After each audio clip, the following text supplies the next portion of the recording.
Good morning students. આજના સામાજિક વિજ્ઞાન વિષયના ઓનલાઈન લેક્ચરમાં આપ સર્વેનું હૃદયપૂર્વક હાર્દિક સ્વાગત છે.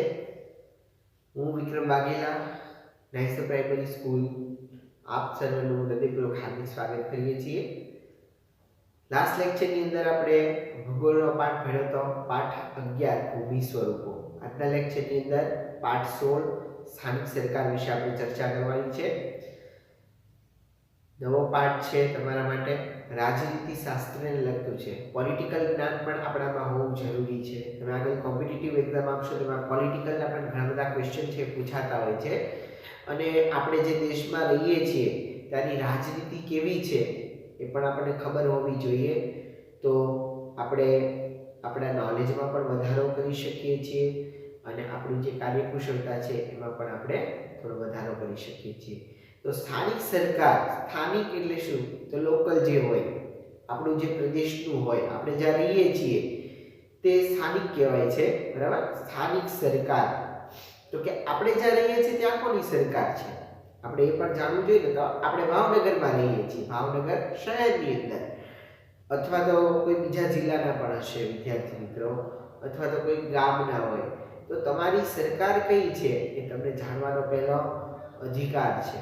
અને તમને બધાને જાણકારી પણ હોવી જોઈએ કે આપણી સરકાર કઈ છે.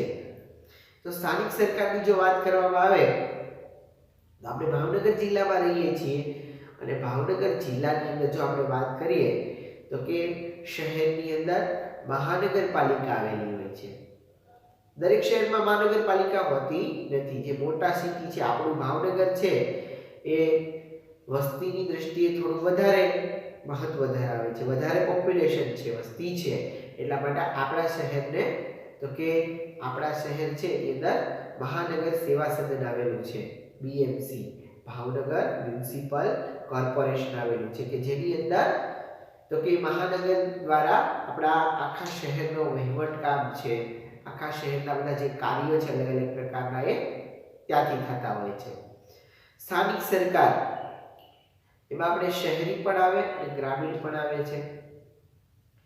સ્થાનિક સરકારની અંદર જો વાત કરીએ તો આપણા ભાવનગર શહેર ઉપરાંત બીજી પણ 8 જિલ્લાની અંદર મહાનગરપાલિકાઓ છે. જેમ કે મોટા મોટા સિટી છે, અમદાવાદ, વડોદરા, સુરત, રાજકોટ, જામનગર, ગાંધીનગર, પોરબંદર, આ બધા જે સિટી છે એની અંદર મહાનગરપાલિકા આવેલી છે. ઉપરાંત બીજા બધા જે શહેરો છે એની અંદર નગરપાલિકા કામ કરે છે. ત્યાં થોડી વસ્તી આ શહેરોની સરખામણીમાં ઓછી હોય છે. ગ્રામ્ય સ્તરે ગ્રામસભા, તાલુકા સ્તરે તાલુકા પંચાયત, જિલ્લા સ્તરે જિલ્લા પંચાયત હોય છે. આપણે સૌથી ઉપર જો વાત કરીએ તો આપણા દેશનું સંચાલન કેન્દ્ર સરકાર કરે છે, દિલ્હીથી, બરાબર? આપણે કહીએ કે અત્યારે આપણા ભારતની અંદર તો કે ભાજપની સરકાર છે. તો કે એ પક્ષ છે એ વધારે બહુમતીથી જીત્યો હશે, એટલા માટે એની પક્ષની છે એ સરકાર રચવામાં આવેલી હોય છે. આપણા ક્લાસની અંદર પણ ચૂંટણી કરવામાં આવે છે. જે વિદ્યાર્થીને સૌથી વધારે મત મળે એ વિદ્યાર્થીને આપણે ક્લાસની અંદર મોનિટર બનાવીએ છીએ, વર્ગ પ્રતિનિધિ, ક્લાસનું આખું પ્રતિનિધિત્વ કરે છે વિદ્યાર્થી. પછી આપણે તો બીજી રીત પણ યુઝ કરીએ છીએ કે જે વિદ્યાર્થી છે યુનિટ ટેસ્ટમાં સારો દેખાવ કરે અથવા તો કોઈ બીજી બધી પ્રવૃત્તિની અંદર એક્સપર્ટ હોય તો એને પાછા આપણે મહિના પછી પાછા એ વિદ્યાર્થીને બનાવી દઈએ છીએ મોનિટર, પ્રતિનિધિ કરે છે ક્લાસનું. તો કે જેની અંદર બધી કાર્યકુશળતા હોય એવી વ્યક્તિને આપણે છે એ બધું કામ સોંપે છે ને ક્લાસમાં, કે જેને બધી પ્રકારનું નોલેજ હોય, પ્રવૃત્તિમાં હોય એક્સપર્ટ, કે પછી ભણવામાં હોય, રમતગમતમાં, બધી રીતે ટેલેન્ટેડ હોય એવા સ્ટુડન્ટ આપણે બનાવીએ. તો આપણા દેશ માટે પણ આપણે આ બધાની ઈચ્છા એવી હોય કે બધી રીતે સર્વગુણ સંપન્ન અને ટેલેન્ટેડ, નોલેજેબલ, બધી રીતે વ્યવસ્થિત હોય એવી વ્યક્તિ આપણા દેશની છે, આપણા દેશનું પ્રતિનિધિત્વ કરે. એટલા માટે આપણે આપણા ગુજરાતમાંથી નરેન્દ્ર મોદી છે એને જીતાડ્યા અને આપણા ભારત દેશનું પ્રતિનિધિત્વ કરવા માટે પણ આપણે મોકલેલા છે, બરાબર? તો એ બધા આપણા મતોના કારણે છે કે ત્યાં સુધી પહોંચી શક્યા હોય. તો આમ જનતાનો અવાજ છે એ ક્યાં સુધી પહોંચી શકે તમે કલ્પના પણ ન કરી શકો. કેન્દ્ર સરકાર સૌથી ઉપર દિલ્હી, ત્યાર પછી નીચે આવે રાજ્ય સરકાર. આપણે ગુજરાતની અંદર પણ ભાજપની સરકાર છે, તો એ પક્ષ બહુમતીથી જીત્યો હશે ત્યારે એની સરકાર બની હશે.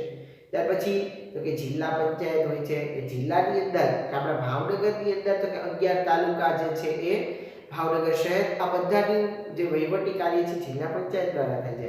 જિલ્લા પંચાયતની કે તાલુકા પંચાયત આવે, તો કે અલગ અલગ તાલુકા છે. ભાવનગર એક તાલુકો, ત્યાર પછી તો કે સિહોર, પાલીતાણા, ગારિયાધાર, વલભીપુર, એવા અલગ અલગ તાલુકા છે. તો એ તાલુકાનું સંચાલન તાલુકા પંચાયત કરે. ગ્રામ પંચાયત છે એ ગામનું છે એ આખું સંચાલન વહીવટ કરતું હોય છે. તો કે ઉપરથી કેન્દ્ર સરકાર છે દિલ્હીની, એ કાંઈ ભાવનગરના અંદરના ગામડાઓનું બધું દેખરેખ રાખી શકે ને એનું પ્રતિનિધિત્વ ન કરી શકે.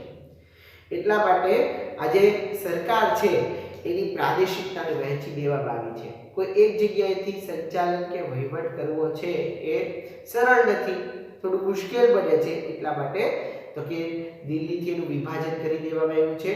અલગ અલગ રાજ્યોમાં અલગ અલગ રાજ્ય સરકાર છે એ પણ પાછું બધું કામ ન સંભાળી શકે, તો કે એને જિલ્લાની અંદર બધું છે એ પાડી દીધું છે. હવે છૂટું પાડી જિલ્લાની અંદર જિલ્લા પંચાયતો બનાવવામાં આવી. જિલ્લા છે એ પણ પોતાની રીતે બધા ગામ તાલુકા ઉપર દેખરેખ ન રાખી શકે, એટલે તાલુકા પંચાયત છે કરવામાં આવી. તાલુકા છે એ પણ પોતાના લેવલ સુધી જ કામ કરી શકે, એનાથી નીચેનું જે લેવલ છે ગ્રામ પંચાયતનું ત્યાં સુધી ન પહોંચી શકે. એટલે આપણે ગ્રામ પંચાયતની રચના કરવામાં આવી છે. એટલે સૌથી નાની છે ગ્રામ પંચાયત, એ સૌથી નાનું માળખું કહેવાય. પોતાની રીતે એને પણ પોતાની રીતે વહીવટ કરવો છે અઘરો પડે ગામનો પણ, કે ઘણા બધા ગામ તો ખૂબ મોટા હોય છે, તાલુકા જેટલા મોટા હોય છે. આપણે સરકારની વાત કરીએ, સ્થાનિક સરકાર. તો કે સરકાર શું કરે? તો કે સરકાર છે એ નવા નવા કાયદાઓ ઘડે છે. સરકારના પ્રકાર અને સરકારના સ્તર વિશે જાણીએ. આપણે આપણા વિસ્તારની સ્થાનિક સરકાર વિશે પણ અભ્યાસ કરીએ. વિદ્યાર્થી મિત્રો, અહીંયા એક ફકરો આપ્યો છે નીચે. તમારા વિસ્તાર પ્રમાણે જે બાબત લાગુ ન પડતી હોય એની પર લીટી દોરી અને ખાલી જગ્યા છે પણ સાચી વિગત લખવાની છે. હું તો કે ખાલી જગ્યા, હું તો મારું નામ જ બોલીશ, તમારે તમારું નામ, બરાબર? એવી રીતે તો કે હું ખાલી જગ્યા ગામ શહેરમાં રહું છું. હું ભાવનગર ગામ શહેરમાં રહું છું. આપણે ભાવનગરમાં રહીએ છીએ. કોઈ તમારા કોઈ ગામડામાં રહેતું હોય તો ગામડાનું નામ લખી શકે છે, કોઈ શહેરમાં રહેતું હોય તો શહેરનું નામ, કોઈ તાલુકામાં રહેતું હોય તો તાલુકાનું નામ લખી શકે છે. હું ભાવનગર શહેરમાં રહું છું. મારા શહેરમાં ખાલી જગ્યા, મારા શહેરમાં તો શું આવેલું છે? તો કે ગ્રામ પંચાયત, નગરપાલિકા, મહાનગરપાલિકા. આપણે શું બધા લખશું? જેટલા શહેરમાં રહેતા હોય એ બધા લખશે મહાનગરપાલિકા, જેના વડા તો કે મેયર છે. આપણા મહાનગરપાલિકામાં વડા આવે મેયર, જે 2.5 વર્ષની એની મુદત હોય છે. 2.5 વર્ષ છે એ પછી પાછા બીજા મેયર છે એ બદલાતા હોય છે. 5 વર્ષે કોર્પોરેશનની ચૂંટણી કરવામાં આવે છે. આપણે શહેરમાં રહીએ છીએ એટલે શહેરની અંદર પણ અલગ અલગ વિસ્તાર હોય, બરાબર? એ કાળિયાબીડ છે, કાળિયાબીડથી તમે આગળ જાઓ અને કોઈ બીજો વિસ્તાર છે કે આગળ આ બાજુ ફ્રેન્ડ સર્કલ બાજુ જાઓ તો કે નીલમબાગ, વડલા, આગળ જાઓ તો ચિત્રા, ફુલસર, બરાબર? ભાવનગર ખૂબ વિશાળ ક્ષેત્ર છે. આમ તો દક્ષિણ સરદારનગર વોર્ડ છે, બરાબર? ઉત્તર સરદારનગર છે, કૃષ્ણનગર છે. તો એવા ઘણા બધા અલગ અલગ પ્રકારના વોર્ડ આવેલા છે. એ વોર્ડની અંદર ચૂંટણી થાય છે. એક્ઝામ્પલ પર તો કે વોર્ડ નંબર 1 ચિત્રા, તો કે ચિત્રાની અંદર એની અંદર અમુક પક્ષના જે ઉમેદવારો છે ઊભા રહે છે ચૂંટણીની અંદર. એક પક્ષ છે ભાજપના ઉમેદવાર હોય, એક કોંગ્રેસના ઉમેદવાર હોય, બરાબર? એક જ હોય એવું જરૂરી નથી. 2 થી 3 ઉમેદવાર પણ પ્રતિનિધિત્વ કરતા હોય.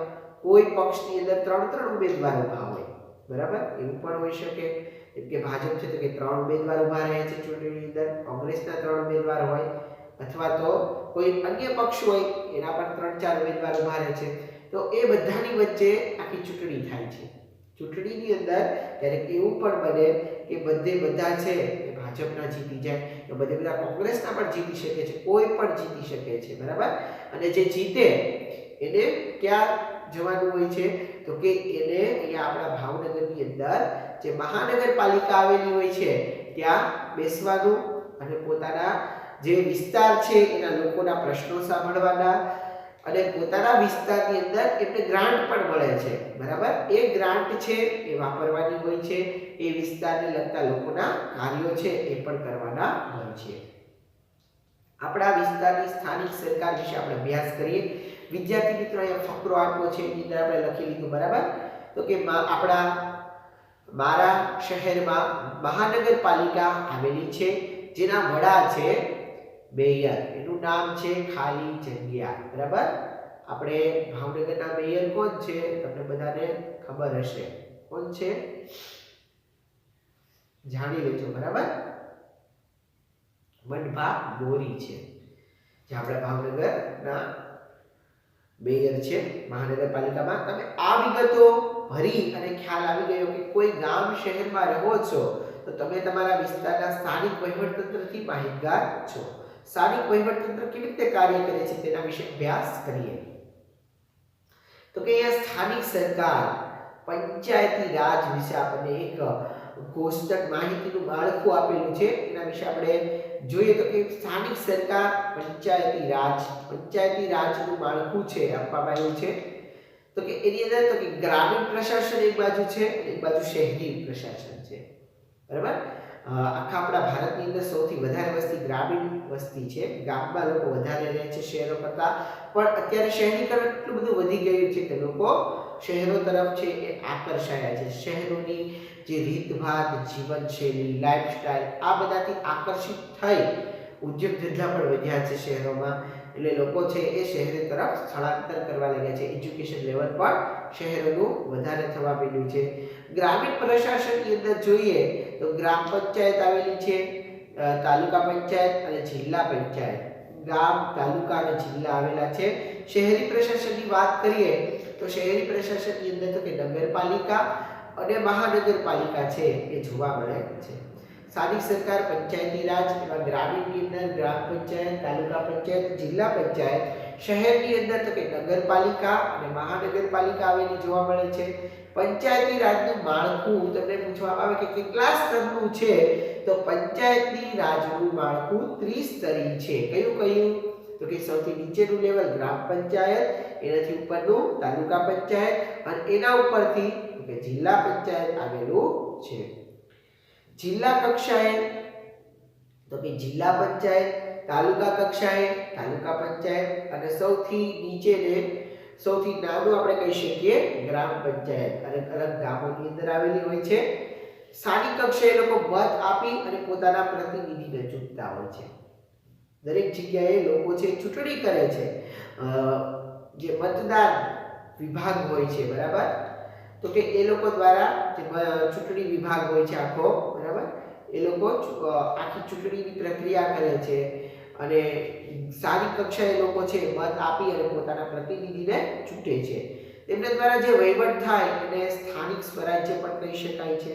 આ સંસ્થા સ્થાનિક સ્વરાજ્યની સંસ્થા પણ કહેવામાં આવે છે. ગ્રામ પંચાયત, તાલુકા પંચાયત, જિલ્લા પંચાયત એ ગ્રામીણ સ્થાનિક સ્વરાજ્યની સરકાર છે. નગરપાલિકા અને મહાનગરપાલિકા એ શહેરની સ્થાનિક સ્વરાજ્યની સરકાર છે. ગ્રામીણની અંદર કઈ સરકાર આવશે? તો કે ગ્રામીણ પંચાયતની અંદર જોવા જઈએ તો ગ્રામ પંચાયત, તાલુકા પંચાયત અને જિલ્લા પંચાયત એ ગ્રામીણ પ્રશાસન કહેવાશે. શહેરી પ્રશાસનની અંદર નગરપાલિકા અને મહાનગરપાલિકા. આ વિદ્યાર્થી મિત્રો ખૂબ સમજવા જેવી બાબત છે. આ બે માળખા આપણે છે એ યાદ રાખવા પડશે. તો આ પંચાયત છે ક્યારથી શરૂ થઈ? તો પંચાયતી રાજની શરૂઆત છે એ રાજસ્થાનના નાગોર જિલ્લાના બગાદરા ગામથી 2 ઓક્ટોબર 1959 થી થઈ. યાદ રાખજો, પંચાયતી રાજની શરૂઆત રાજસ્થાનના નાગોર જિલ્લાના બગાદરા ગામ, રાજસ્થાન એનું નાગોર જિલ્લો, એનું બગાદરા ગામ. અને ક્યારે? તો કે 2 ઓક્ટોબર ગાંધી જયંતિ હોય ને એ દિવસે 1959 થી થઈ. આપણે ગુજરાતની સ્થાપના 1960 માં થઈ. 1 એપ્રિલ 1963 થી પંચાયતી રાજનો અમલ શરૂ થયો. આ પણ તમારે જીકે ની અંદર જાણવા જેવામાં પ્રશ્ન આવી શકે કે પંચાયતી રાજનો અમલ ગુજરાતમાં ક્યારે થયો? તો 1 એપ્રિલ 1963 થી પંચાયતી રાજનો અમલ ગુજરાતમાં શરૂ થયો. પંચાયતી રાજની શરૂઆત ક્યાંથી થઈ તો કે રાજસ્થાનના નાગોર જિલ્લાના બગાદરા ગામમાં 2 ઓક્ટોબર 1959 થી ગુજરાતમાં 1963 થી 1 એપ્રિલ થી થયો પંચાયતી રાજનો અમલ. સ્થાનિક સરકાર વિશે આપણે જોઈએ. અહીં આપણે લખવું પડશે સ્થાનિક સરકાર. સ્થાનિક સરકારની અંદર એના મુખ્ય બે ભાગ છે, ગ્રામીણ પ્રશાસન અને શહેરી પ્રશાસન.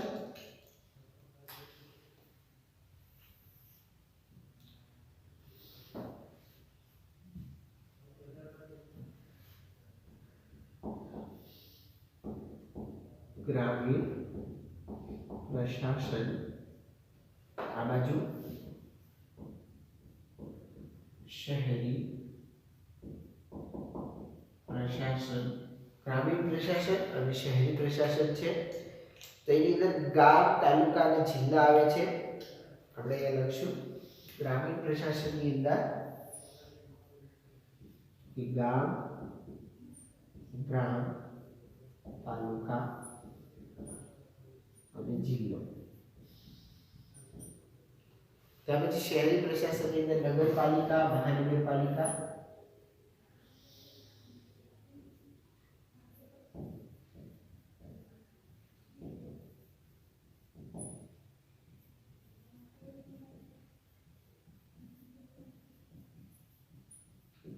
નગરપાલિકા અને મહાનગરપાલિકા છે એ શહેરી પ્રશાસનની અંદર આવશે. બરાબર, આપણે ભાવનગરની અંદર મહાનગરપાલિકા આવેલી છે. ત્યાર પછી એનું માળખું છે એ સ્થાનિક સરકારમાં આપણે જોવા જઈએ તો જે ગ્રામીણ પ્રશાસનનું છે તો કે આ રીતે બને છે આખું. એ આપણે લખશું ગ્રામ પંચાયત.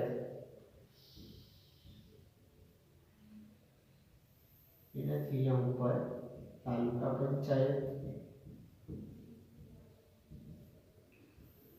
એનાથી ઉપર અહીંયા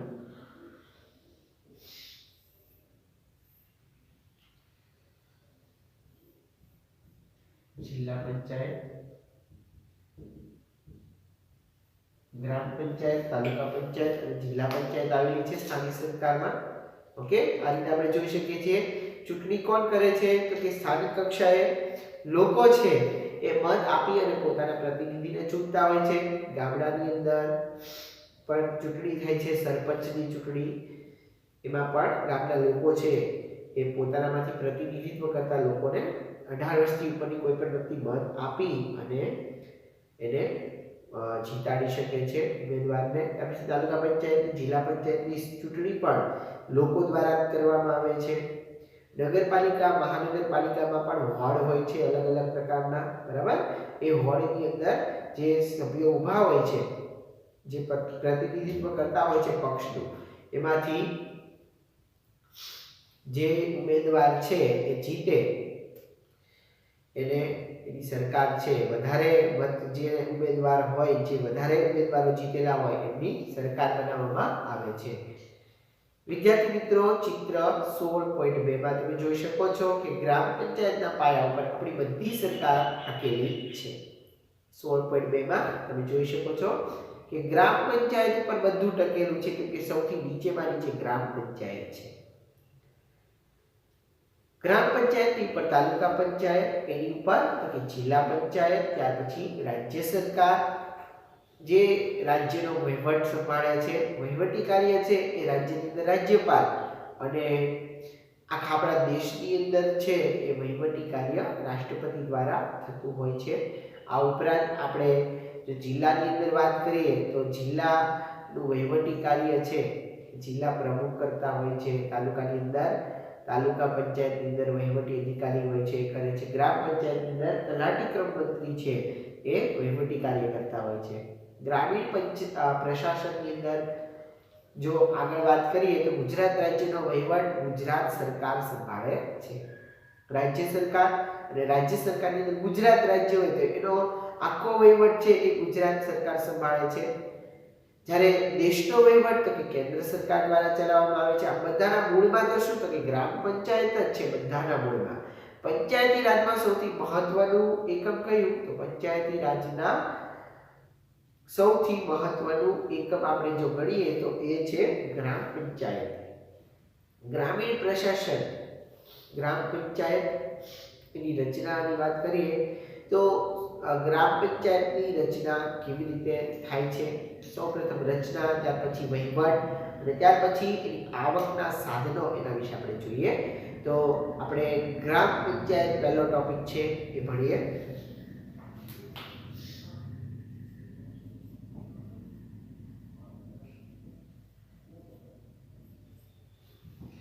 ગ્રામ પંચાયતની અંદર રચના કેવી રીતે થાય છે, કેવી રીતે ગ્રામ પંચાયત બનાવવામાં આવે છે?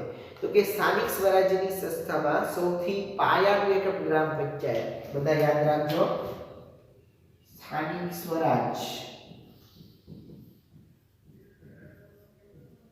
સંસ્થામાં પાયાનું એકમ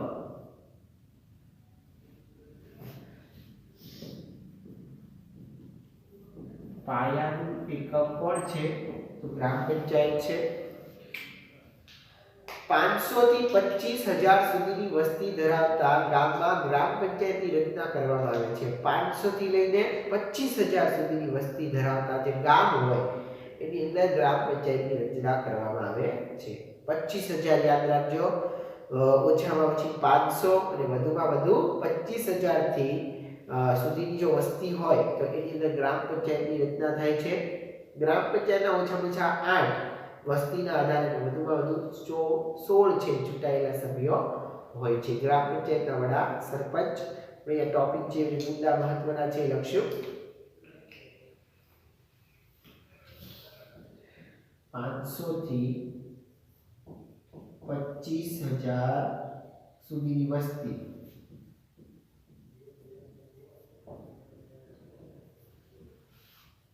8 થી 16 સભ્યો હોય છે વસ્તી પ્રમાણે. ઓકે, બધા ટોપિક ખાસ યાદ રાખજો.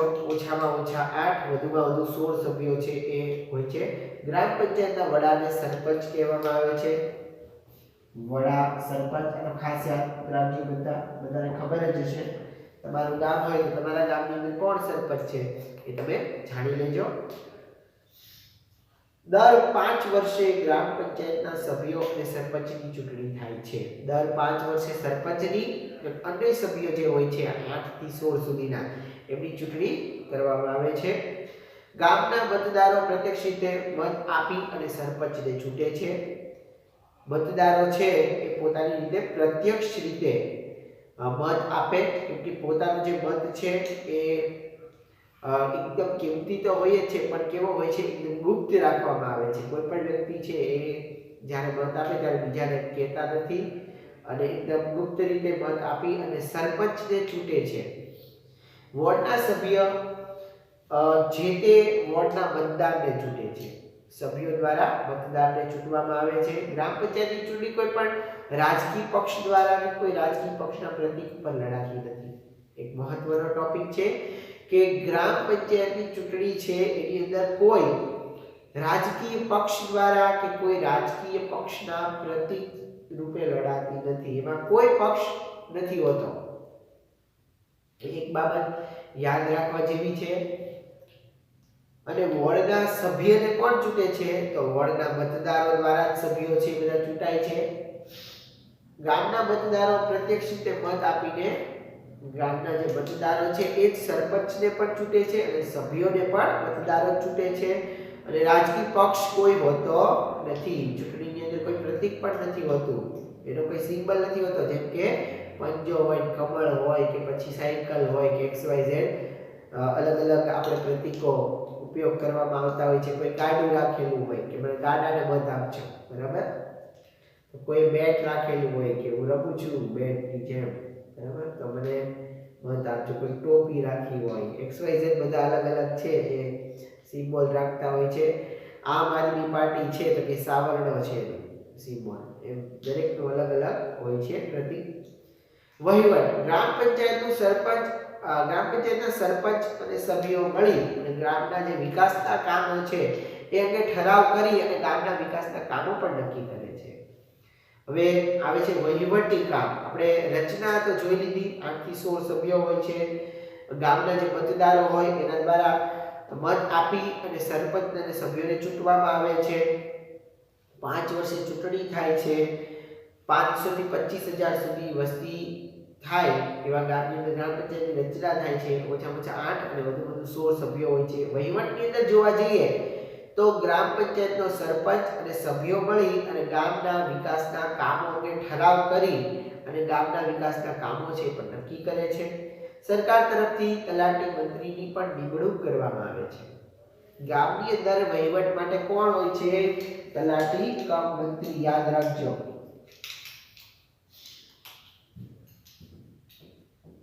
ગામનો વહીવટ તલાટી કમ મંત્રી કરે છે.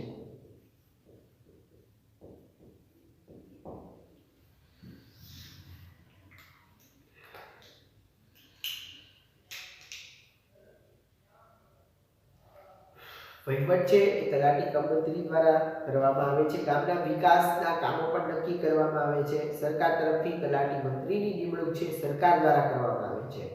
બરાબર, અલગ અલગ ભરતીઓ યોજવામાં આવે છે. તે વહીવટી કાર્ય છે એ સંભાળે છે તલાટી મંત્રી. કરવેરાની વસૂલાત છે એ પણ તલાટી મંત્રી દ્વારા કરવામાં આવે છે. ગ્રામ પંચાયતનો તો કે અહેવાલ, પત્રકો અને અંદાજપત્ર તૈયાર કરી અને એની હિસાબ રાખવાનું કામ પણ કરે છે. આપણે કોઈ પ્લાન વેલ્યુએશન કે કોઈ કામ કરાવવું હોય તો એ પણ તલાટી મંત્રી છે વહીવટી કામ કરે છે. આખા ગામની અંદર અહેવાલો લખે છે, પત્રકો, અંદાજપત્ર, બજેટ છે અને એના હિસાબ રાખવાનું આખું કામ છે તલાટી દ્વારા થાય છે. ગ્રામ પંચાયતના કાર્યાલયને શું કહેવામાં આવે છે? તો કે ગ્રામ સચિવાલય કહેવામાં આવે છે. ગ્રામ પંચાયતનું જે કાર્યાલય એને કહેવાય છે ગ્રામ સચિવાલય.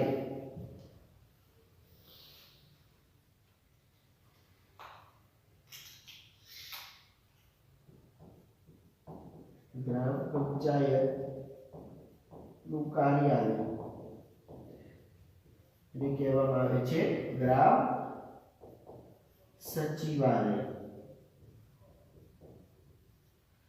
બરાબર, અલગ અલગ ગામની અંદર આવેલા હોય છે આવા ગ્રામ સચિવાલય. ગ્રામ પંચાયતની આવકના સાધનો કયા કયા છે? ગ્રામ પંચાયતને પૈસા ક્યાંથી પ્રાપ્ત થાય છે? આવકની સાધન છે એ ક્યાંથી પ્રાપ્ત થાય છે? તો કે પાણી વેરો નાખવામાં આવે છે લોકો ઉપર, સફાઈ વેરો, મિલકત વેરો અને દુકાન હોય તો દુકાન વેરો લેવામાં આવે છે. આવી બધી જે આવક છે એના જે પૈસા એકઠા થાય એમાંથી ગામની અંદર તો કે રસ્તા, પછી લાઇટ છે, શિક્ષણ, પાણી, આ બધા ખર્ચા છે ભોગવવામાં આવે છે.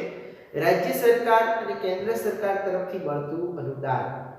ગ્રામ પંચાયતને તો કે એની ઉપર રાજ્ય સરકાર છે એ પણ અનુદાન આપે છે. અનુદાન એટલે ગ્રાન્ટ આપે છે, ફાળો આપે છે. કેન્દ્ર સરકાર તરફથી પણ ગામ હોય તો એ ગ્રામને ચોક્કસ ફાળો આપવામાં આવે છે, અનુદાન આપવામાં આવે છે. કાર્યો છે કયા કયા? અહીંયા આપણે જોયા આવકના સાધનો તો ખાલી બે જ હતા. બરાબર, પાણી વેરો, સફાઈ વેરો, મિલકત વેરો અને દુકાન વેરો અને રાજ્ય સરકાર અને કેન્દ્ર સરકાર તરફથી જે અનુદાન મળે છે. કાર્યો કયા કયા છે ગ્રામ ની અંદર? તો કે ઘર નંબર આપવા. ગ્રામ પંચાયત કયા કયા કાર્યો કરે છે? ઘરના નંબર આપવાનું કામ, ઘર વપરાશ કે પીવાના પાણીની વ્યવસ્થા કરી આપે છે. ગામની અંદર દરેક લોકોના ઘરે પાણી આવતું હોય તો એ વ્યવસ્થા છે ગ્રામ પંચાયત દ્વારા થાય છે. ગામના રોડ રસ્તા બનાવવાનું કામ કરે છે ગ્રામ પંચાયત. ગામના જે રસ્તા હોય છે તો કે એની સફાઈ કરવી, એની અંદર જે ગંદુ પાણી હોય, બરાબર, ગટરનું પાણી, એનો નિકાલ કરવાની વ્યવસ્થા, ગટર લાઈન નાખવાની, બધું કામ છે ગ્રામ પંચાયત કરે છે. જાહેર મિલકત હોય સરકાર તરફથી જે પ્રાપ્ય હોય, કોઈ બગીચા હોય કે બગીચાની અંદર જે સુવિધાઓ ઉત્પન્ન કરી હોય, જાહેર સરકારી શૌચાલયો ઉત્પન્ન કરી બનાવ્યા હોય, બરાબર, તો એ બધાની જાળવણી છે એ કાર્યો કરવાના હોય છે. ગ્રામની અંદર આરોગ્ય વિશે જાળવણી કરવાની હોય છે. આરોગ્ય સેન્ટર, હેલ્થ સેન્ટરો છે એ પણ ખોલવામાં આવેલા હોય છે. ગામની અંદર તો કે દીવાબત્તી, લાઇટની વ્યવસ્થા કરવામાં આવી હોય છે. પ્રાથમિક શિક્ષણ સહિતની શિક્ષણ સુવિધા, જાગૃતિનો જે ફેલાવો છે એ પણ કરવામાં આવેલો હોય છે. ગ્રામ વિકાસનું આયોજન છે એ પણ કરવામાં આવેલું હોય છે. ખેતર, પાકની સંભાળ, ગોચરની જાળવણી છે એ પણ કરવામાં આવે છે. દફતરની જાળવણી, જે અલગ અલગ પ્રકારના જે રજિસ્ટરો છે એની નિભાવણી કરવામાં આવે છે. જન્મ મરણનું રજિસ્ટર છે એ પણ નિભાવવામાં આવે છે કે કોઈ બાળકનો જન્મ થયો તો એની નોંધ કરવામાં આવે છે, કોઈનું મૃત્યુ પામ્યું હોય તો એ કોઈના લગ્ન થયા હોય તો લગ્ન નોંધણી કરવામાં આવે છે। આ બધું કાર્ય છે એ ગ્રામ પંચાયત દ્વારા થતું હોય છે। તમે ગામમાં રહેતા હશો તો તમને બધી આ બાબતની ખબર હશે। તો કાર્ય ફરીથી તો કે ઘરની અંદર નંબર આપવા, બરાબર, કે પ્લોટ નંબર 246 કે 247 XYZ, ચાલુ ઘર વપરાશ ને પીવાના પાણીની પણ વ્યવસ્થા કરી આપે છે। ઘર વપરાશ અને પીવાના પાણીની વ્યવસ્થા પણ કરી આપે છે ગ્રામ પંચાયત। ગામમાં રોડ રસ્તા બનાવે છે, રસ્તાની સફાઈ અને ગંદા પાણીના નિકાલનું કામ કરે છે, જાહેર મિલકતોની જાળવણી કરે છે, આરોગ્ય વિષયક બાબતો છે એની પણ જાળવણી કરે છે, હેલ્થ સેન્ટર ખોલવામાં આવે છે, પ્રાથમિક આરોગ્ય કેન્દ્ર નવા ઉપલબ્ધ કરાવવામાં આવે છે, રસીકરણ છે એ પણ આરોગ્ય ખાતા દ્વારા કરવામાં આવે છે, દીવાબત્તી લાઇટની વ્યવસ્થા છે એ પણ થાય છે, પ્રાથમિક શિક્ષણ શાળાઓ પણ ખોલવામાં આવે છે અને શિક્ષણ ખાલી શાળાઓ ખોલવ્યા પૂરતી નહીં પણ દરેક બાળકો છે ભણે ગણે દરેકને શાળાની અંદર એડમિશન મળે એવા પ્રયત્નો છે એ કરવામાં આવે છે, સુવિધાઓ ઉપલબ્ધ કરવામાં આવે છે, જાગૃતિ ફેલાવો પણ કરવામાં આવે છે, ગ્રામ વિકાસનું આયોજન કરવામાં આવે છે, ખેતર પાકની સંભાળ ગોચરની જાળવણી કરવામાં આવે છે, જમીન દફતરની જાળવણી કરવામાં આવે છે, જન્મ મરણના રજિસ્ટરો પણ નિભાવવામાં આવે છે। ગ્રામ સભા એટલે શું? તો સામાન્ય ભાષામાં કહીએ તો ગ્રામ સભા એટલે કે ગામના લોકોને ભેગા કરવા, એને ગ્રામ સભા તરીકે આપણે ઓળખીએ છીએ। ગ્રામ સભા એ ગામની તો કે ધારાસભા જેવું કામ કરે છે। જેવી રીતે આપણે ગુજરાતની અંદર ધારાસભા, વિધાનસભા જેવી રીતે હોય છે એ રીતે, તો એ રીતે ગામની અંદર તો ગ્રામ સચિવાલય આવેલું છે, જેની અંદર સંપૂર્ણ વહીવટ છે એ તલાટી કમ મંત્રી દ્વારા કરવામાં આવતો હોય છે। ગામમાં રહેતા જે પુખ્ત વયના જે બધા જ સભ્યો છે એ ગ્રામ સભાના સભ્ય ગણાય છે। ગામની અંદર રહેતા પુખ્ત વયના બધા સભ્યોને શું ગણવામાં આવે છે? તો કે બધા સભ્યોને ગ્રામ સભાના સભ્ય ગણવામાં આવે છે। ગ્રામ સભામાં હાજર રહેવાનો કે મત આપવાનો કે કોઈ પણ દરખાસ્ત કરવાનો દરેકને અધિકાર હોય છે। દરેક વ્યક્તિ છે એ ગામનો જે કોઈ સદસ્ય હોય એ દરેકને હાજર રહેવાનો, સાથે સાથે મત આપવાનો અને દરખાસ્ત કરવાનો પણ અધિકાર હોય છે। ગ્રામ પંચાયતે વર્ષમાં ઓછામાં ઓછું 2 વખત તો ગ્રામ સભાનું આયોજન કરવું ફરજિયાત જ હોય છે। અને ગ્રામ સભાના અધ્યક્ષ કોણ હોય છે? ગ્રામ સભાના અધ્યક્ષ છે એ હોય છે સરપંચ। અગાઉથી જાણ કરી અને ગ્રામ સભાની બેઠક બોલાવવામાં આવે છે, જેમાં તાલુકા અને જિલ્લા કક્ષાએથી અધિકારીઓ હાજર રહે છે અને ગામમાં ફરજ બજાવતા જે સરકારી કર્મચારી છે એ પણ હાજર રહેતા હોય છે। ગ્રામ પંચાયત વિશે આપણે જોયું કે એમાં ઓછામાં ઓછી 2 વખત તો ગ્રામ સભાનું આયોજન કરવું ફરજિયાત છે વર્ષની અંદર, બરાબર। અને એના અધ્યક્ષ કોણ હોય છે? તો કે મોટામાં મોટા અધ્યક્ષ વડા હોય છે ગ્રામ પંચાયતના સરપંચ। અધ્યક્ષ તો કે વડા કયો ચાલે। અગાઉથી જાણ કરી અને ગ્રામ સભાની બેઠક છે પહેલા બોલાવવામાં આવે છે, પહેલાથી જાણ કરવામાં આવેલી હોય છે, અત્યારે તો ઘણી બધી વખત બોલાવવામાં આવે છે સભાઓ। તાલુકા અને જિલ્લા કક્ષાએથી અધિકારીઓ હાજર રહે, તેમજ ગામમાં જે ફરજ બજાવતા જે સરકારી કર્મચારીઓ છે એ પણ હાજર રહે છે। ગ્રામ પંચાયતે કરવાના વિકાસના કામોનો જે અગ્રતાક્રમ છે એ પણ નક્કી કરવામાં આવે છે। ગ્રામના પ્રશ્નો કે ગામના રસ્તા છે, પીવાના પાણીની સમસ્યા છે, ગામની અંદર જે સફાઈ, લાઇટની સુવિધા, શિક્ષણ, આરોગ્ય સુવિધા વગેરેની ચર્ચાઓ છે એ ગ્રામ સભાની અંદર લોકો ભેગા થાય ત્યારે કરવામાં આવે છે। ગ્રામ સભાના દરેક સભ્યએ શું તો કે જાગૃત રહી અને ગ્રામ સભાની અંદર અવશ્ય હાજરી આપવી જોઈએ। ઘણા બધા નથી આપતા પણ હાજરી આપવી જોઈએ અવશ્ય। તો ગ્રામ વિશે એમને પણ ઘણું બધું ખબર પડે કે આટલા આટલા કાર્યો થાય છે। ગામના પ્રશ્નો, વિકાસના કામો જે છે એની પણ સમયાંતરે ચર્ચાઓ થવી જોઈએ અને ગામ છે એને પારદર્શક વહીવટ મળે અને ગ્રામ થાય તો જ જે ગ્રામ છે એ ગ્રામ સભાનો જે સફળ ઉદ્દેશ્ય છે પરિપૂર્ણ થાય એમ કહી શકાય। ગ્રામ સભાની અંદર જોઈએ તો ગ્રામ સભાની અંદર એ સામાન્ય ભાષામાં કહેવા જઈએ તો ગ્રામ સભા એટલે ગામના લોકોને ભેગા કરવા, બરાબર। ગામની ધારાસભા જ કહેવાય, એક પ્રકારનું સચિવાલય છે ગામનું, ગામમાં રહેતા પુખ્ત વયના 18 વર્ષથી ઉપરની દરેક વ્યક્તિ છે એ સભ્ય ગણાય છે ગામનો. અને ગ્રામ સભાની અંદર હાજર રહેવાનો, મત આપવાનો કે દરખાસ્ત કરવાનો બધાને અધિકાર મળેલો હોય છે. ઓછામાં ઓછી 2 વખત આયોજન કરવું જોઈએ ગ્રામ સભાની અંદર, બધા હળી મળી શકે. ગ્રામ સભાના અધ્યક્ષ એટલે સરપંચ અગાઉથી જાણ કરી અને ગ્રામ સભાની બેઠક પણ બોલાવવામાં આવે છે. તાલુકા જિલ્લા કક્ષાએ અધિકારી હાજર રહે તો ગામમાં ફરજ બજાવતા કર્મચારીઓ છે એ પણ હાજર રહે છે. ગ્રામ પંચાયતે કરવાના જે વિકાસના કામો છે એનો પણ અગ્રતાક્રમ છે નક્કી કરવામાં આવેલો હોય છે કે કયું પહેલા કામ કરવું, તો કે ગામના રસ્તાઓ છે, પાણીનો પ્રશ્ન છે, સફાઈ છે, લાઇટ છે, તો કે આરોગ્ય સુવિધા છે, શિક્ષણ છે, તો કે એનામાંથી કયું કામ છે કરવું તો લોકોને હાડવાની સહન ન કરવી પડે. દરેક સભ્યોએ છે જાગૃત રહેવું જોઈએ અને ગ્રામ પંચાયત છે એનો પારદર્શક વહીવટ થાય એ માટે પગલાં ભરવા જોઈએ, તો જ ગ્રામ સભા છે એ ઉદ્દેશ છે એનો સફળ થઈ જાય. આપણે ગ્રામ સભા વિશે બધું જાણવું હોય તો તલાટી મંત્રીની મુલાકાત લઈ શકીએ છીએ. તમારા ગામની અંદર વસ્તી કેટલી છે, સ્ત્રી પુરુષ મતદારોની સંખ્યા કેટલી છે, બધું તમે જાણી શકો છો. ગામની અંદર કેટલા વોર્ડ છે, જો મોટું ગામ હોય તો વધારે વોર્ડ, નાનું ગામ હોય તો ઓછા વોર્ડ છે, મહિલા સભ્યો કેટલા છે, પુરુષ સભ્યો કેટલા છે, યાદી બનાવી શકો છો. ઓછામાં ઓછા 8 વધુ 16 સભ્યો હોય છે. એમાંથી તમારા ગામની અંદર કેટલા સભ્યો છે તમે જોઈ શકો. વસ્તી પ્રમાણે તમારા ગામની વસ્તી કેટલી છે.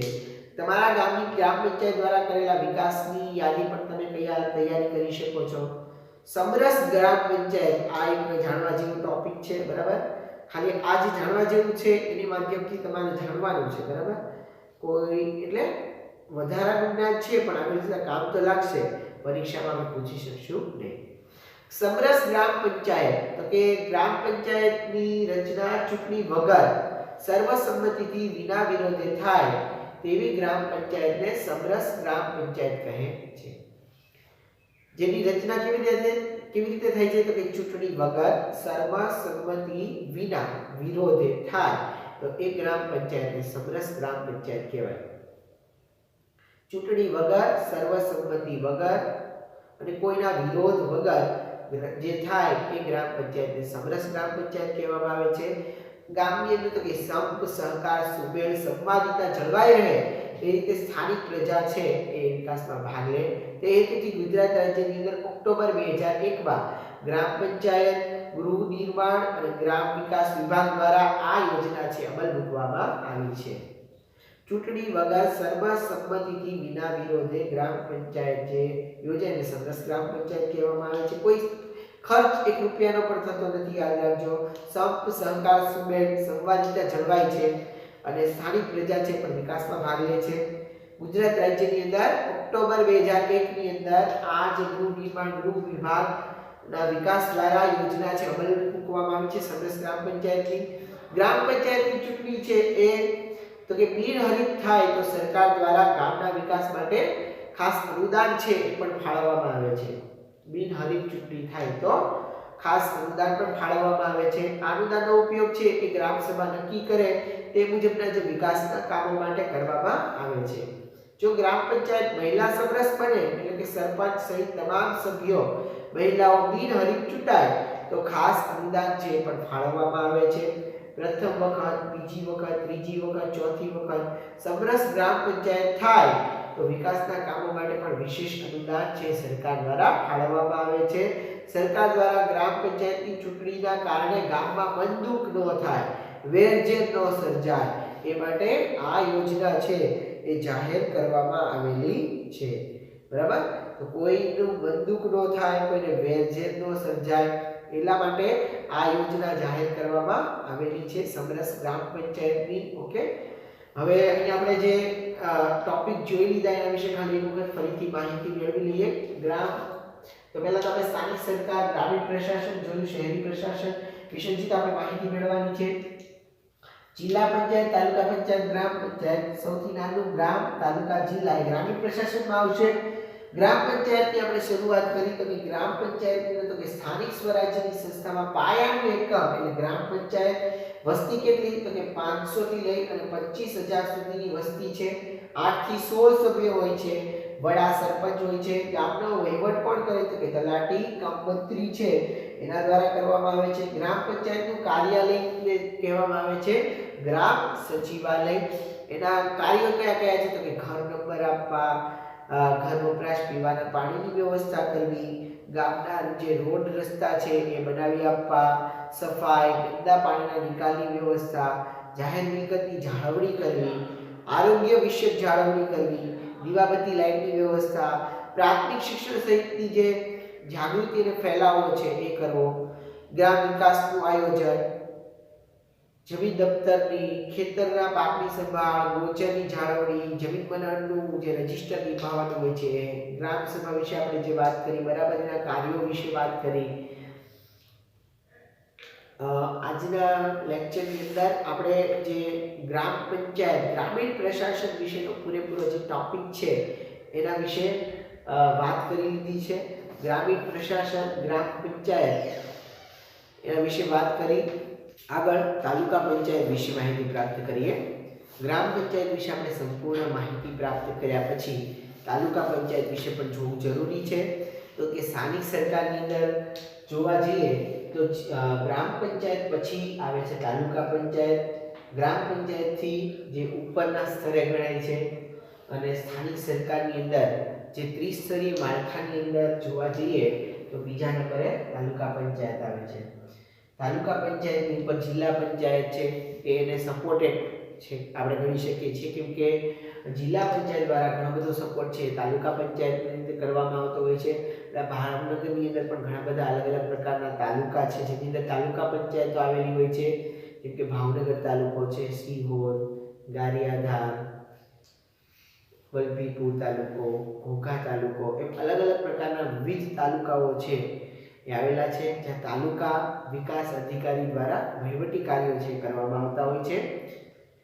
એની રચના કેવી રીતે થાય છે તો તાલુકા પંચાયતની જે બેઠક છે એમાં તાલુકાની વસ્તી પ્રમાણે નક્કી કરવામાં આવે છે. દરેક જગ્યાએ બેઠકો છે હંમેશા વસ્તી પ્રમાણે નક્કી થતી હોય છે. કે આપણા ભારત દેશની અંદર કે કેન્દ્ર સરકારની અંદર જોવા જઈએ લોકશાહી આપણી જે સરકાર છે એની અંદર તો એની અંદર લોકસભાની અંદર 545 સીટ છે. તો એ આખા દેશની અંદર જે વસ્તી છે પોપ્યુલેશનના આધારે નક્કી કરવામાં આવે છે સીટો. 545 સીટો નક્કી કરવામાં આવી છે. આ ઉપરાંત 12 સીટ છે રાષ્ટ્રપતિ દ્વારા છે નિમણૂક કરવામાં આવે છે 12 સભ્યોને. આ ઉપરાંત આપણે રાજ્ય સ્તરની વાત કરવા જઈએ તો વિધાનસભા હોય છે. તો વિધાનસભાની જે સભ્યોની સંખ્યા છે એ આપણા ગુજરાત રાજ્યની અંદર જે વસ્તી છે એ પ્રમાણે અલગ અલગ જે વોર્ડ નક્કી કરવામાં આવેલા છે શહેરોના, એના આધારે તાલુકા, આ ઉપરાંત શહેરો ની અંદર જે વોર્ડ છે એ બધાને ગણતરી કરી અને એની વસ્તીના આધારે 182 સીટ નક્કી કરવામાં આવી છે. એ રીતે ગ્રામ પંચાયત હોય તો એના સભ્યોની સંખ્યા છે એ 8 ઓછામાં ઓછી અને વધુમાં વધુ 16 નક્કી કરવામાં આવે છે. તમારા ગામની અંદર જે સભ્યો હશે એ ઓછામાં ઓછા 8 હશે કાં તો વધુ 16 હશે, બરાબર, અથવા એની વચ્ચેના સભ્યો કોઈ પણ હોઈ શકે. એ તમારા ગામની જે વસ્તી છે એના આધારે નક્કી કરવામાં આવે છે. તો કે ગામડાની અંદર તો કે 500 થી લઈને 25000 સુધીની વસ્તી હોય છે. એનાથી ઉપરનું સ્તર તાલુકા પંચાયતની અંદર જોઈએ તો એની અંદર પણ બેઠકો તાલુકાની વસ્તી પ્રમાણે નક્કી કરવામાં આવે છે. તાલુકા પંચાયત છે એ ઓછાથી ઓછા 16, જો ઓલાની અંદર આપણે જોયું તો ગ્રામ પંચાયતની અંદર એમાં વધુમાં વધુ 16 હતા, આમાં ઓછામાં ઓછા સભ્યો તો કે 16 હોય છે અને વધુમાં વધુ તો કે 16 32 સભ્યો ચૂંટાયેલા હોય છે. તો 16 થી 32 ની વચ્ચેના સભ્યો છે એ તાલુકા પંચાયતની અંદર હોય છે. મહિલા માટે 50% બેઠકો અનામત રાખવામાં આવે છે. મહિલાઓને પુરુષ સમવડી ગણવા માટે સમાન વેતનનો ધારો અને લિંગ ભેદભાવો છે એ ઘણા સમયથી થતા હતા, એના કારણે પુરુષ સમાન રાખવાના કારણે 50% અનામત છે બેઠકો રાખવામાં આવે છે એમના માટે. આ બેઠકની અંદર મતદારો છે એ તાલુકા પંચાયતના સભ્યોને ચૂંટે છે. ચૂંટાયેલા સભ્યોમાંથી તો કે બહુમતીથી તાલુકા પંચાયતના પ્રમુખ, ઉપપ્રમુખની વરણી કરવામાં આવે છે. એમાં ચૂંટણી કરવામાં આવે છે અને ચૂંટણીની અંદર તો કે તાલુકા પંચાયતના સભ્યો છે એ ચૂંટવામાં આવે છે અને એ ચૂંટાયેલા સભ્યોમાંથી તો કે બહુમતી ધરાવતા હોય એમાંથી તાલુકા પંચાયતના પ્રમુખ ચૂંટવામાં આવે છે અને એની નીચે ઉપપ્રમુખ હોય છે, એને ચૂંટવામાં આવે છે. અને ચૂંટાયેલા સભ્યોમાંથી તો કે અલગ અલગ સમિતિ બનાવવામાં આવી છે, જેમ કે કારોબારી સમિતિ છે, સામાજિક ન્યાય આપતી સમિતિ છે, શિક્ષણ મંત્રી હોય કે પછી બાંધકામ મંત્રી હોય કે ખેતી મંત્રી હોય કે પંચાયત મંત્રી હોય, XYZ મંત્રીઓ છે, એની પણ નિમણૂક છે એ તાલુકા પંચાયત દ્વારા સમયાંતરે ચૂંટણી કરી અને કરવામાં આવે છે. વહીવટી કાર્ય તો કે તાલુકા પંચાયતનું જે વહીવટી કરે છે એને વહીવટી વડાને TDO તરીકે આપણે ઓળખીએ છીએ, તાલુકા વિકાસ અધિકારી, બરાબર. તાલુકા ડેવલપમેન્ટ ઓફિસર, તાલુકા ડેવલપમેન્ટ ઓફિસર તરીકે ઓળખવામાં આવે છે. તાલુકા વિકાસ અધિકારી એ તાલુકા પંચાયતના સૌથી વડા કહેવામાં આવે છે, જેમ ગ્રામ પંચાયતના સરપંચ હોય છે એ રીતે એની નિમણૂક પણ કોણ કરે છે TDO ની, તો કે એ પણ રાજ્ય સરકાર દ્વારા નિમણૂક પામે છે. તાલુકા પંચાયતનો જે ઠરાવ છે એનો અમલ કરાવવાનું કામ છે એ પણ TDO દ્વારા થાય છે, તાલુકા વિકાસ અધિકારી દ્વારા. તાલુકા પંચાયતના જે તમામ કાર્યો થાય એની ઉપર દેખરેખ કરવાનું કામ છે એ પણ TDO કરે છે. તાલુકા પંચાયતનું વાર્ષિક જે બજેટ છે, અંદાજપત્ર છે કે કઈ બાબતમાં કેટલા પૈસા છે એ ખર્ચવા, તાલુકાની અંદર જેટલા લોકો નોકરી કરે છે સરકારી એ લોકોનો જે સેલેરી હોય, આ ઉપરાંત તો કે તાલુકાની અંદર શિક્ષણનો ખર્ચ છે કે પાણીનો ખર્ચ હોય કે XYZ બીજા ખર્ચ છે ભોગવવાનું આખું વાર્ષિક બજેટ છે એ તૈયાર કરવાનું કામ તાલુકા પંચાયતના જે વિકાસ અધિકારી હોય છે કરે છે અને એની ઉપર દેખરેખ પણ રાખે છે. કાર્યો કયા કયા તાલુકાની અંદર થાય છે, તો તાલુકાની અંદર જો જોવા જઈએ તો કે સ્વાસ્થ્ય અને આરોગ્ય વિષયક સેવાઓ પણ પૂરી પાડવામાં આવે છે. આરોગ્ય હેલ્થ સેન્ટર પણ આવેલા હોય છે. રોગચાળા નિયંત્રણ કરવાની કામગીરી પણ કરવામાં આવે છે, રસીકરણ કરવામાં આવે છે. ગ્રામ્ય માર્ગો બનાવવા અને જાળવણી કરવી, ગ્રામની અંદર તો કે રસ્તા બનાવવામાં આવે છે, રસ્તાની જાળવણી કરવાનું કામ કરવામાં આવે છે. રોગચાળો થયો હોય તો એની જાગૃતિ કેમ લાવવી એ કામ, આ ઉપરાંત રોગચાળા ઉપર નિયંત્રણ કેમ કરવું એ પણ કામ કરવામાં આવે છે. પ્રાથમિક શાળાની સ્થાપના અને સંચાલન એ પણ તાલુકા દ્વારા થાય છે, તાલુકા પંચાયત દ્વારા. તાલુકા કક્ષાએ ખેતીવાડી સુધારણાનું આયોજન કરવાનું કામ કરવામાં આવે છે. સ્ત્રી કલ્યાણ, યુવક પ્રવૃત્તિ, સામાજિક પ્રવૃત્તિ અને વિકાસની સહાય છે એ પણ પૂરી પાડવામાં આવે છે. પૂર, આગ, અકસ્માત જેવા સંજોગો છે એમાં મદદ પણ કરવામાં આવે છે. આ બધા કાર્યો તાલુકા પંચાયત કરે છે. અહીંયા આપણે જાણવા જેવાની અંદર તીર્થ ગામ યોજના આપવામાં આવી છે, જેની અંદર તો કે શરૂઆત થાય 2014 થી 21 જુલાઈ એ અમલમાં આવી અને આ યોજના છે એ પસંદ થયેલ ગામને અનુદાન રાજ્ય સરકાર ફાળવે છે. આ યોજનામાં જે પસંદ થયેલું ગામ હોય એ ગામને અનુદાન કોણ આપે છે, ગ્રાન્ટ, તો કે રાજ્ય સરકાર ફાળવે છે. છેલ્લા 5 વર્ષના ગામમાં કોઈ પણ પ્રકારનો ગુનો નોંધાયેલો ન હોવો જોઈએ, કોઈ પણ, બરાબર. કેફી દ્રવ્યનું ઉત્પાદન, વેચાણ કે સેવન થતું ન હોવું જોઈએ. તીર્થ ગ્રામ યોજના 2014-21 જુલાઈથી અમલમાં આવી. યોજનામાં પસંદ થયેલું ગામ છે એ રાજ્ય સરકાર એને ગ્રાન્ટ આપે છે. કેવું ગામ હોવું જોઈએ, તો ગામની અંદર 5 વર્ષની અંદર કોઈ ગુનો નોંધાયેલો ન હોવો જોઈએ.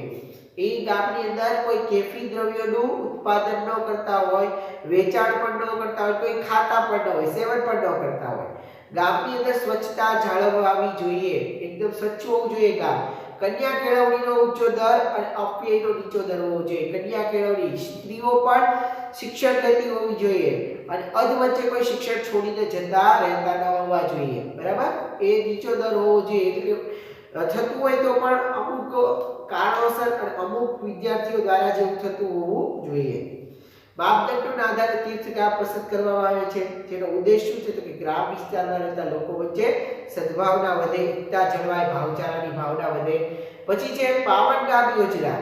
છેલ્લા 3 વર્ષમાં કોઈ ગામમાં ગુનો નોંધાયેલો ન હોય તેવા ગામને પાવન ગામ તરીકે પસંદ કરવામાં આવે છે. 1 લાખ સુધીનું અનુદાન આપવામાં આવે છે સરકાર દ્વારા. શું તમારું ગામ છે પણ આ યોજનામાં પસંદ થાય તો તમને ગમે ને, તો આપણે પ્રયત્ન એવા જ કરવા જોઈએ.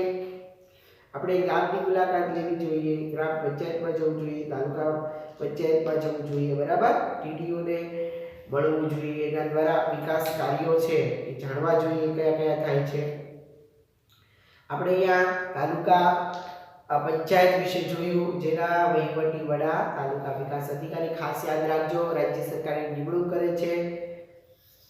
પંચાયતના કર્મચારીઓ પર દેખરેખ કરે છે, વાર્ષિક બજેટ પણ તેઓ તૈયાર કરે છે, કાર્યો કયા કયા તો આરોગ્યની સેવાઓ પૂરી પાડવામાં આવે છે, રોગચાળા ઉપર નિયંત્રણ કરવાની કામગીરી કરવામાં આવે છે, ગ્રામની અંદર માર્ગ બનાવવામાં આવે છે, જાળવણી કરવામાં આવે છે, પ્રાથમિક શાળાની સ્થાપના, સંચાલન, ખેતીવાડી સુધારા અને આયોજન, સ્ત્રી કલ્યાણ, યુવક પ્રવૃત્તિ, સામાજિક વિકાસ સહાય પૂરી પાડવી, પૂર, આગ, અકસ્માત જેવા સંજોગોમાં મદદ કરવી જેવા કામ કરવામાં આવે છે. આપણે તાલુકા પંચાયતની અંદર જોયું ઓછામાં ઓછા 16 અને વધુ 32 સભ્યો જોવા મળે છે. એની પર ચૂંટણી કરવામાં આવે છે, પ્રમુખ ઉપપ્રમુખ છે તે ચૂંટવામાં આવે છે. તાલુકા વિકાસ અધિકારી એના વહીવટી વડા ગણાય છે.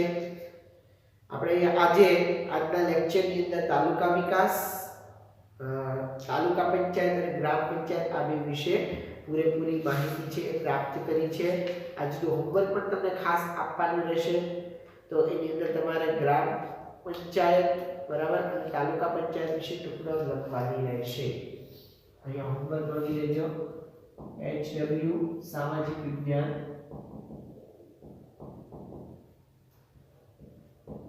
ગ્રામ પંચાયત અને તાલુકા પંચાયત વિશે ટૂંકનોંધ લખવી.